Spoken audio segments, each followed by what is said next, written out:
Hello everyone. आज के video में हम लोग देखने वाले हैं आसिंक्रोनस और रिपल काउंटर के बारे में। अब आसिंक्रोनस और रिपल काउंटर क्या होता है? ऐसे काउंटर जिसमें सारे फ्लिप फ्लॉप को एक साथ क्लॉक ना दी जाए। आई रिपीट अगेन, ऐसे फ्लिप फ्लॉप जिनको एक साथ क्लॉक ना दी जाए। अब जैसे ही सिंक्रोनस काउंटर का बारे में अगर हम लोगों को आइडिया होगा तो हम लोग समझते होंगे उसमें सारे फ्लिप फ्लॉप को एक साथ क्लॉक पल्स दी जाती है। अगर हम लोगों को सिंक्रोनस काउंटर का आइडिया है तो हम लोग ये जानते हैं कि उसमें सारे फ्लिप फ्लॉप को एक साथ क्लॉक दी जाती है। देखिए आप,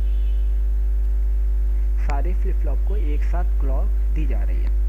अब पहले हम लोग इस आज के वीडियो में पूरा बेसिक से पूरा अंडरस्टैंडिंग ले लेंगे आसिंक्रोनस काउंटर के बारे में कि क्या होता है, कैसे काम करता है। तो चलिए फिर से आते हैं अपने आसिंक्रोनस, जिसको कि हम लोग रिपल काउंटर भी बोलते हैं। जब भी ये काउंटर हम लोग पढ़ेंगे तो हम लोगों को 3 काउंटर हमेशा सुनने को मिलेंगे। Up counter, down counter, modern counter. Up counter क्या होता है? जो सीधे सीधे काउंटिंग करता है, मतलब 1 2 3 4। डाउन काउंटर क्या होता है? जो रिवर्स ऑर्डर में, जैसे 4 3 2 1। मॉडर्न काउंटर अभी हम लोग देखेंगे थोड़ी सी देर में क्या होता है मॉडर्न काउंटर। अब यहाँ पर रैंडम सीक्वेंस नॉट पॉसिबल। जैसे कि हम लोग सिंक्रोनस काउंटर में अपना कोई भी रैंडम सीक्वेंस भी जनरेट कर पा रहे थे, मतलब कुछ भी सीक्वेंस, जैसे 5 से 4, 4 से 12, 12 से 15, कुछ भी। लेकिन यहाँ पे ऐसा नहीं है। यहाँ पर सीधा सीधा फंडा है, या तो अप काउंटर या तो डाउन काउंटर, या तो सीधा सीधा काउंट कर लो या उल्टा काउंट, या तो रिवर्स ऑर्डर में काउंट कर लो। ठीक है। तो अब हम लोग कितना काउंट कर सकते हैं? सवाल तो ये भी आता है ना कि हम लोगों को अगर 4 डिफरेंट यूनिक वैल्यू चाहिए या बोले स्टेट चाहिए तो हम लोग कितने फ्लिप फ्लॉप लगेंगे? तो उसी का हम लोग छोटी सी एक टेबल देख लेते हैं। Required number of unique state, number of required number of required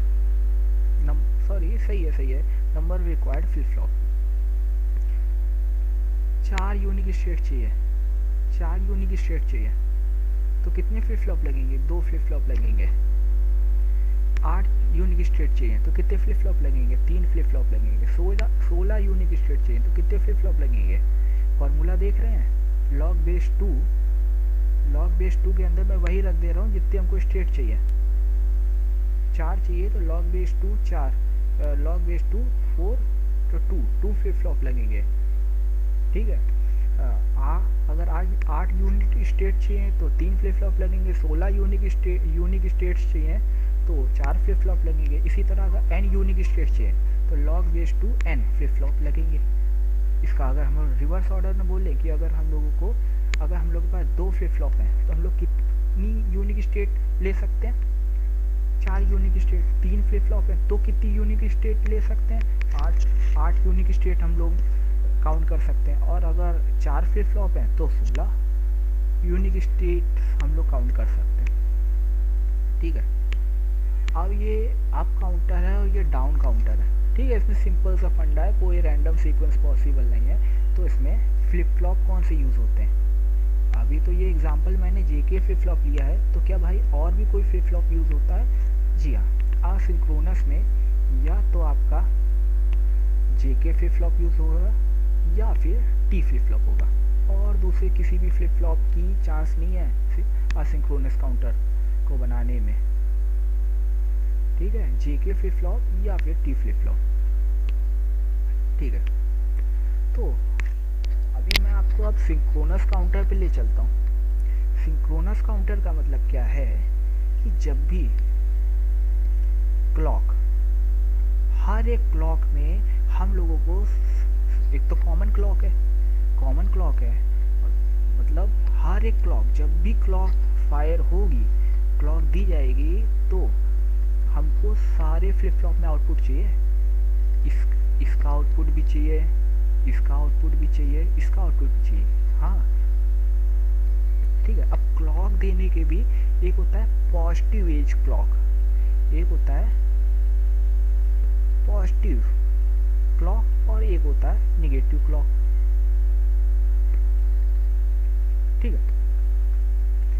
अगर हम लोग अगर ऊपर के एग्जाम्पल में देखें, ये जो बबल है, आप ब्लैक बबल देख पा रहे हैं, ये ब्लैक बबल शो कर रहा है यहाँ पर निगेटिव क्लॉक दी गई है। अब निगेटिव पॉजिटिव क्लॉक क्या होती है अभी हम लोग बात करेंगे, लेकिन आप ये बबल देख रहे हैं, बबल का मतलब निगेटिव क्लॉक है ये, ठीक है। चलिए आते हैं। तो अब इस फ्लिप फ्लॉप की अगर मैं बात कर रहा हूँ तो इसमें कोई बबल नहीं है, आप देख रहे हैं क्लॉक में कोई बबल नहीं है। अब कोई बबल नहीं है तो मतलब ये पॉजिटिव एज क्लॉक है। अब आप क्लॉक को इस तरह से इमेजिन करते हैं, अगर आप डिजिटल काउंटर या डिजिटल पढ़ रहे हैं तो जो क्लॉक्स पल्स होती हैं उसको आप इस तरह से इमेजिन करते हैं, और ये जो राइजिंग एज है, राइजिंग एज की उठती हुई एज है, ये पॉजिटिव क्लॉक बोली जाती है। जैसे ये पॉजिटिव है, ये गिरती हुई तो निगेटिव क्लॉक, फिर ये पॉजिटिव, फिर ये नेगेटिव, फिर ये पॉजिटिव, फिर ये नेगेटिव, फिर ये पॉजिटिव, फिर ये नेगेटिव, फिर ये पॉजिटिव, फिर ये नेगेटिव, फिर ये पॉजिटिव, फिर ये नेगेटिव, फिर ये पॉजिटिव। कहने का मतलब क्या है, यहाँ पर तो आप देख रहे हैं पॉजिटिव है, तो हर एक पॉजिटिव क्लॉक जब दी जाएगी तो सारे फ्लिप फ्लॉप में कुछ ना कुछ आउटपुट जाएगा, मतलब सारे फ्लिप फ्लॉप एक्टिव हो जाएंगे।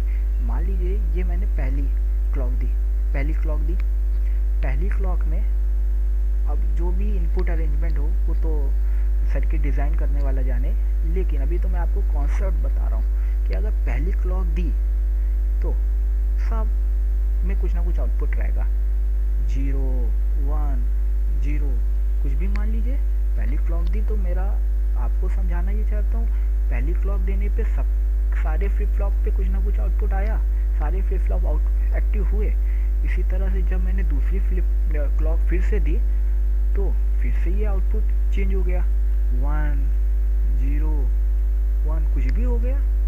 फिर इसी तरह से तीसरी दी, फोर्थ दी, फिफ्थ दी, इस तरह से जितनी भी क्लॉक देंगे तो हर बार में सारे फ्लिप फ्लॉप के आउटपुट चेंज होंगे। ये हम लोगों को समझ में आता है। अब आसिंक्रोनस पे चलिए। अब आसिंक्रोनस पे कॉमन क्लॉक तो है नहीं, केवल जो पहला फ्लिप फ्लॉप है उसी को एक्सटर्नल क्लॉक मिलती है, और जो उसके बाद वाला फ्लिप फ्लॉप होता है वो उसके पहले वाले फ्लिप फ्लॉप के आउटपुट को एज अ क्लॉक लेता है। जैसे कि आप देख पा रहे हैं, ये देखिए, ये आप देख पा रहे हैं, ये जो पहला वाले का आउटपुट है यही as a clock pulse second flip flop को गया है, और ये दूसरे वाले का जो आउटपुट है एज अ क्लॉक तीसरे फ्लिप फ्लॉप को गया है, ठीक है। तो ये तो हम लोगों ने देखा कि ये कैसे काम कर रही है। तो इसको तो हम लोगों ने क्लॉक पल्स से समझा कि हर एक क्लॉक पे सारे हम लोगों को सारे फ्लिप फ्लॉप में आउटपुट चाहिए, लेकिन इस पे ऐसा तो है नहीं, केवल जो पहला फ्लिप फ्लॉप है जिसका आउटपुट Q0 है वही केवल एक्सटर्नल क्लॉक से कनेक्टेड है। तो ये मान लीजिए क्लॉक है, ये क्लॉक है। अब पहले तो ये बताइए, ये पॉजिटिव एज ट्रिगर्ड है कि नेगेटिव एज ट्रिगर्ड है? पॉजिटिव एज ट्रिगर्ड है कि नेगेटिव? तो आपने देखा, मैंने पहले भी आपको बताया था, ये बबल है, यहाँ पर बबल है तो मतलब नेगेटिव एज ट्रिगर्ड है, मतलब ये क्लॉक की नेगेटिव एजेस पे या बोले नेगेटिव क्लॉक पे फ्लिप फ्लॉप एक्टिव होंगे। तो ये हम लोगों की क्लॉक चल रही है, इसमें निगेटिव की बात करें, ये पॉजिटिव है, ये नेगेटिव है, ये पॉजिटिव है, ये नेगेटिव है, ये पॉजिटिव है, ये नेगेटिव है, ये पॉजिटिव है, ये नेगेटिव है, ये नेगेटिव है, ये नेगेटिव है, ये नेगेटिव क्लॉक है, ये नेगेटिव क्लॉक, ये नेगेटिव क्लॉक, ये नेगेटिव क्लॉक, ये नेगेटिव क्लॉक, ये नेगेटिव क्लॉक। इसी तरह समझ रहे हैं, जो राइजिंग एज है वो पॉजिटिव क्लॉक है और जो फॉलिंग एज है वो नेगेटिव क्लॉक है। और पहला जो फ्लिप फ्लॉप है जिसका आउटपुट फोर्स Q0 है वो एक्सटर्नल क्लॉक ही से तो कनेक्टेड है। आप लोग देख पा रहे हैं ना, ये देख पा रहे हैं, एक्सटर्नल क्लॉक ही से तो कनेक्टेड है। तो जैसे जैसे निगेटिव, पहले तो मान के चलते हैं कि फ्लिप फ्लॉप एम्प्टी रहा होगा, रीसेट कंडीशन में रहा होगा, तो उसमें 0 वैल्यू रही होगी। लेकिन जैसे जैसे क्लॉक दी गई तो ये टॉगलिंग नेचर अपना शो करने लगा जे फ्लिप फ्लॉप। तभी तो हम लोग JK या T फ्लिप फ्लॉप यूज़ करते हैं, क्योंकि ये टॉगल नेचर के होते हैं। ये 0 को 1, 1 को 0 कर देते हैं। अब 0 से 1, फिर से क्लॉक दी गई तो फिर से 0, फिर क्लॉक दी गई तो फिर 1, फिर 0, फिर 1, 0 1 0 1 0 1, इसी तरह से पूरा प्रोग्राम चलता है। अब जो सेकंड फ्लिप फ्लॉप है वो पहले वाले फ्लिप फ्लॉप के आउटपुट को एज अ क्लॉक ले रहा है, ठीक है, आउटपुट। और लेकिन निगेटिव एज है, तो आप समझ रहे हो कि निगेटिव एज है मतलब निगेटिव क्लॉक पे एक्टिव हो रहा है। ये बबल है यहाँ पर, मतलब ये पहले वाले मतलब जो सेकंड फ्लिप फ्लॉप है, ये सेकंड फ्लिप फ्लॉप। अब मैं Q1 की बात कर रहा हूँ। Q1 मतलब सेकंड फ्लिप फ्लॉप का जो आउटपुट है यही, ठीक है। अब ये जो इसके जो आउटपुट है, ये फ्लिप फ्लॉप कब एक्टिव होता है? इसके फर्स्ट वाले फ्लिप फ्लॉप के क्लॉक्स पे एक्टिव होता है। कौन सी क्लॉक पे? निगेटिव क्लॉक में। बबल मैंने बताया ना, तो फर्स्ट वाले फ्लिप फ्लॉप के निगेटिव क्लॉक कौन सी? ये तो पॉजिटिव है, पॉजिटिव, ये निगेटिव, फिर ये पॉजिटिव, ये निगेटिव, फिर ये पॉजिटिव, फिर ये निगेटिव, फिर ये पॉजिटिव, फिर ये निगेटिव, फिर ये पॉजिटिव, फिर ये निगेटिव, फिर ये positive, negative, positive, negative, positive, negative, positive, negative. देख रहे हैं? मतलब पहले वाले की निगेटिव क्लॉक पे हम लोगों का सेकंड फ्लिप फ्लॉप एक्टिव हो रहा है।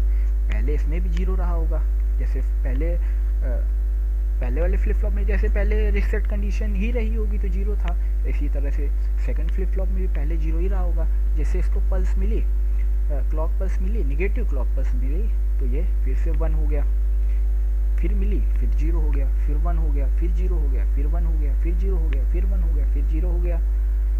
अगर अब हम लोग तीसरे फ्लिप फ्लॉप को देख लेते हैं। तीसरा फ्लिप फ्लॉप कब एक्टिव हो रहा है? दूसरे फ्लिप फ्लॉप की क्लॉक से एक्टिव हो रहा है, और निगेटिव एज ट्रिगर्ड है, निगेटिव क्लॉक पे एक्टिव हो रहा है। मतलब दूसरे वाले फ्लिप फ्लॉप की निगेटिव क्लॉक पे हम लोगों का लास्ट वाला फ्लिप फ्लॉप एक्टिव हो रहा है। तो अब पहले तो ये देखें, दूसरे वाले फ्लिप फ्लॉप की निगेटिव एज कहाँ है? ये पॉजिटिव है, ये निगेटिव है, ये पॉजिटिव है, ये निगेटिव है, positive clock, negative clock, positive clock, negative clock. तो लास्ट वाले फ्लिप फ्लॉप में ये भी दोनों पिछले फ्लिप फ्लॉप की तरह ये भी पहले रीसेट कंडीशन में रहा होगा, मतलब 0 0 0 सब मतलब 0 ही रहा होगा। 0 मतलब एक बार आप इमेजिन करिए, ये भी तो मैंने लिख दिया है समझाने के लिए। पहले ये फ्लिप फ्लॉप यहाँ तक 0 ही रहा होगा, उसके बाद फिर 1 हो गया होगा, फिर 0 हो गया होगा, फिर 1 हो गया होगा, फिर 0 हो गया होगा, ठीक है। इस तरह से प्रोग्राम चला। अब हम लोगों ने 3 फ्लिप फ्लॉप यूज़ किए हैं, 3 फ्लिप फ्लॉप हम लोगों को लगे हैं। तो मतलब अगर हम लोग इसको देखें तो अगर 3 फ्लिप फ्लॉप लगे हैं तो कितनी यूनिक स्टेट हम लोग काउंट कर सकते हैं? 8 यूनिक स्टेट, ठीक है। अब जरा इसको उल्टा पढ़ना स्टार्ट करिए, मतलब Q2 Q1 Q0 से ऐसे पढ़िए आप, ये इस ऑर्डर पे 0 0 0 बाइनरी में क्या होता है? 0 0 0 1 बाइनरी में क्या होता है? 1 0 1 0 बाइनरी में क्या होता है? 2 सॉरी बाइनरी में बोल रहा हूँ, डेसिमल में 0 0 0 डेसिमल में 0 0 0 1 डेसिमल में 1 0 1 0 डेसिमल में 2 0 1 1 डेसिमल में 3 1 0 0 1 0 0 डेसिमल में 4 1 0 1 डेसिमल में 5 1 1 0 डेसिमल में 6 और 1 1 1 डेसिमल में 7। अब आप ये बताइए आपने कितने फ्लिप फ्लॉप यूज़ किए थे?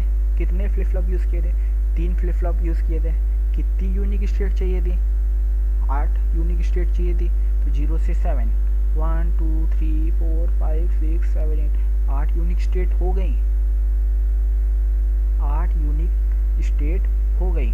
उसके बाद फिर से अब ये क्या देने लगा, फिर से 0 देने लगा, 0 0 0 0 0 0 1 0 1 0, मतलब फिर से 0 1, फिर से 7 तक देगा, फिर से मतलब ये फिर से रिपीट होने लगा। और सही बात है, होना भी चाहिए था, 3 फ्लिप फ्लॉप यूज़ किए हैं तो भैया आप 8 ही यूनिक स्टेट तो ले लोगे, उससे ज़्यादा थोड़ा ना ले लोगे, ठीक है। तो ये हम लोगों ने देखा।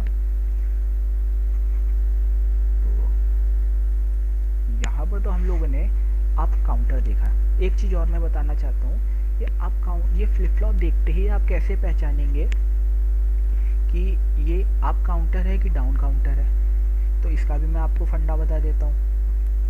अगर क्लॉक पे मतलब जहाँ से क्लॉक आ रही है, अगर दोनों पॉजिटिव हैं, मतलब इसके दोनों कॉर्नर पॉजिटिव हैं, मतलब Q0 ये भी पॉजिटिव है और यहाँ पर बबल भी नहीं है, तो अगर एग्जांपल दे देता हूँ, अगर ये दोनों पॉजिटिव हैं,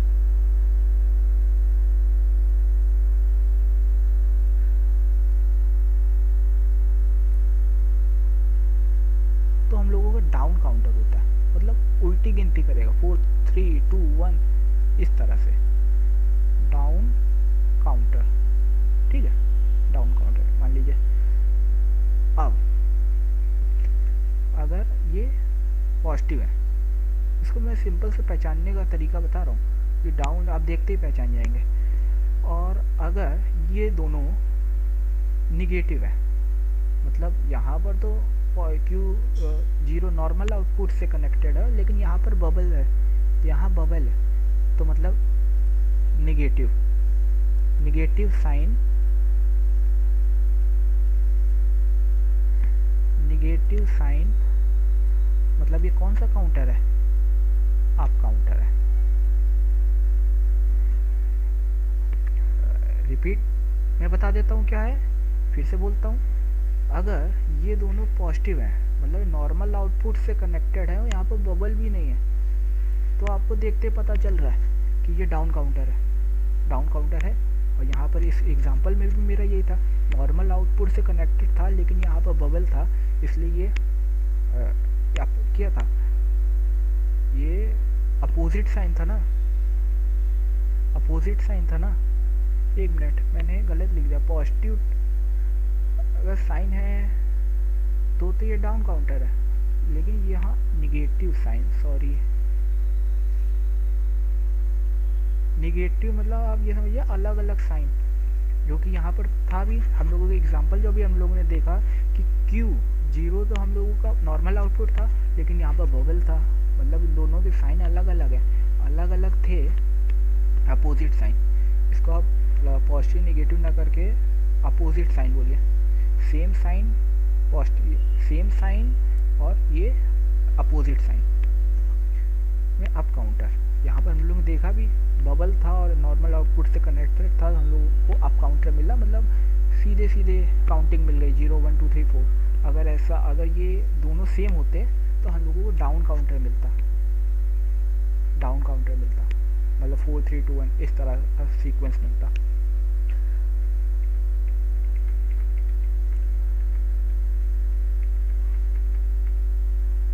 ठीक है, तो आज के वीडियो में हम लोगों ने देखा, पूरा अंडरस्टैंडिंग ले ली। और एक और लास्ट में, ये मॉडर्न काउंटर क्या होता है, ये मॉडर्न काउंटर क्या होता है। मॉडर्न काउंटर कुछ नहीं होता है, ये सिंपल आपकी काउंटिंग सीक्वेंस को बीच में रोकता है। जैसे कि हम लोग देख रहे हैं ये तीन फ्लिप फ्लॉप है, हम लोगों को आउटपुट में 8 यूनिक स्टेट मिल सकती हैं, 8 यूनिक स्टेट मिल सकती हैं, लेकिन हम लोगों को मान लीजिए 8 यूनिक स्टेट नहीं चाहिए, हम लोगों को 8 यूनिक स्टेट नहीं चाहिए, 6 केवल चाहिए, 6 चाहिए। तो उसको क्या बोलेंगे, मॉड 8 काउंटर तो बोलेंगे नहीं, तो उसको भी अगर, तो उसको क्या बोलेंगे, मॉड 6 काउंटर।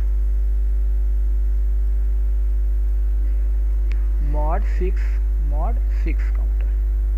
6 काउंटर, ठीक है, उसको मॉड 6 काउंटर बोलेंगे। ये मॉड 6 काउंटर, ये तो नॉर्मल आपने बाय डिफ़ॉल्ट देखा कि अगर 3 फ्लिप फ्लॉप हैं तो 8 तक हम लोगों ने यूनिक स्टेट पा ली, 8 तक यूनिक स्टेट हम लोगों को मिल गई, ठीक है। लेकिन अगर हम लोगों को मॉड 6 यूनिक स्टेट चाहिए तो भी 3 फ्लिप फ्लॉप लगेंगे।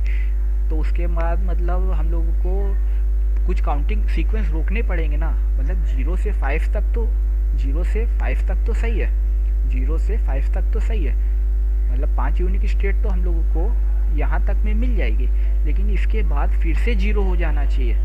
तो उसके लिए हम लोग आगे की वीडियो में पूरा समझेंगे मॉडर्न काउंटर को डिज़ाइन कैसे करते हैं, पूरा इसका इम्प्लीमेंटेशन कैसे, क्या क्या सर्किट इसमें और भी एडिशनल सर्किट लगा के हम लोग ये जो नॉर्मल काउंटर है इसको मॉडर्न काउंटर में कन्वर्ट कर सकते हैं। तो मिलते हैं अगले वीडियो में। अगर आपको आज का वीडियो अच्छा लगा हो तो please like, share and subscribe करना ना भूलें, और मिलते हैं अगले वीडियो में डिजिटल इलेक्ट्रॉनिक्स के कुछ और इम्पोर्टेंट कॉन्सेप्ट के साथ। Till then, thank you and good luck.